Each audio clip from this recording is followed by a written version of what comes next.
Kamwe usikubali mtu awaye yote akukatishe tamaa. Watu ambao wapo kwa ajili ya kukurudisha nyuma, watu ambao wapo kwa ajili ya kukuvunja moyo katika maisha, kamwe hawatokwisha.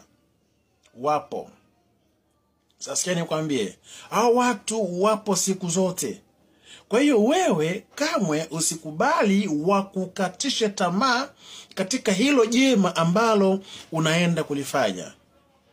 Yesu akasema kupitia ile Luka sura ya 18 na mstari wa kwanza pale kwamba imewapasa kumuomba Mungu siku zote wala msikate tamaa.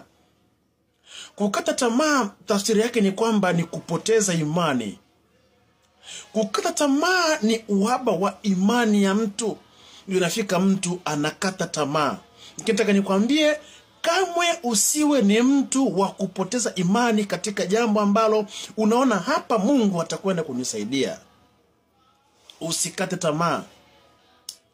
Haijalishi watu watakukatisha tamaa, lakini wewe kamwe usikatike tamaa. Haijalishi watu watakuvunja moyo, lakini wewe usivunjike moyo. Haijalishi watu watakurudisha nyuma, lakini wewe usikubali kurudi nyuma. Ukisoma ile Marko sura ya 10 kuanzia mstari wa 46 pale mpaka 52, utakutana na habari za mtu mmoja aliitwa Bartimayo. Huyu mtu alikuwa ni kipofu. Aliposikia habari za Yesu Kristo anapita, yule mtu alianza kupaza sauti, Yesu mwana wa Daudi unirehemu. Watu walianza kumnyamazisha kwamba unamsumbua mwalimu. Lakini Yesu aliposikia sauti ya yule mtu, maana hakuchoka, hakuacha kupiga kelele kwamba Yesu ni rehemu. Yesu akaisikia sauti yake, akasema muiteni. Wale watu waliokuwa wanamwambia kwamba usimsumbue mwalimu, ndio waliomwambia inuka, jipe moyo, anakuita. Kwa hiyo hawa watu wanaokuvunja moyo leo, ndio hawa watu siku watakapoona matunda kwa kile walichokuwa wanakukatisha tamaa, watasema kwamba yes, huyu mtu ana Mungu. Lakini ukisikiliza maneno yao na ukarudi nyuma, ukaacha kusonga mbele, hawa watu ndio watakucheka kwamba tulisema sisi hawezi katika hili ambalo alikuwa analifanya. So never give up.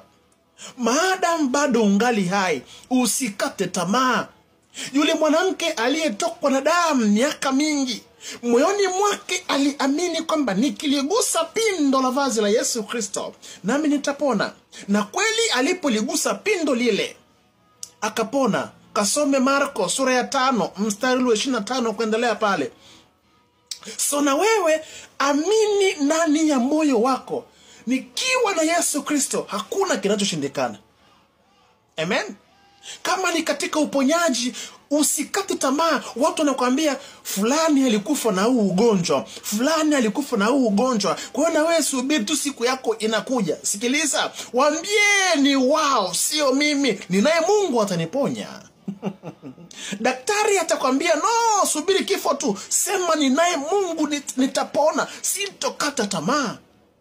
Bwana Yesu asifiwe. Ni kweli unataka kuanzisha biashara yako, wapo watakao kuambia wewe katika familia yako hakunaga mfanya biashara, utaenda wapi? Waambie ni wao, sio mimi. Usikate tamaa katika lolote ambalo unaenda kulifanya ambalo ni jema mbele za macho ya Bwana. Kamwe usikubali watu wakukatishe tamaa. Ukikata tamaa, umempa adui nafasi ya kuja kukutumia. Ina maana umepoteza tumaini, umepoteza imani, na utakapopoteza imani, tambua umefungua mlango wa pili ambao ni wa adui uyaingilie katika maisha yako. So, never give up. Maadamu ungali hai, usikate tamaa.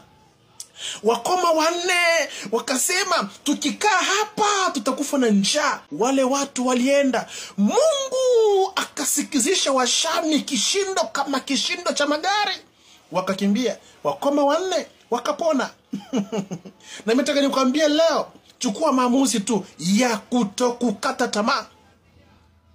Unapoacha kukata tamaa, Mungu anaanza na wewe.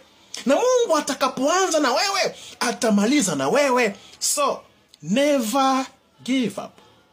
Never give up. Usikate tamaa. Shikilia imani yako tu. Muamini Mungu, naye atakufanyia wepesi katika hilo ambalo unaenda kulifanya.